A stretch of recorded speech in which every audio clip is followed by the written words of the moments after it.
تاسو ټول ډېرې مهرباني تاسو په دې شو کې شرکت وکړو یو جهان مننه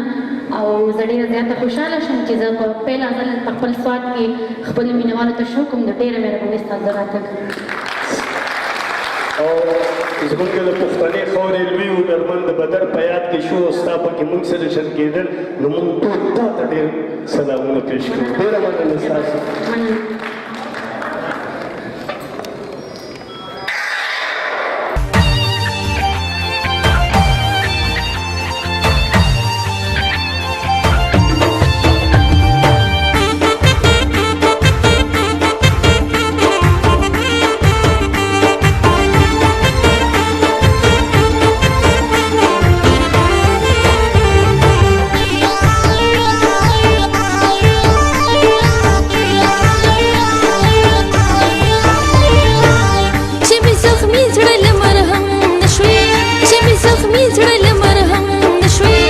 ظالم ولی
زمین زړه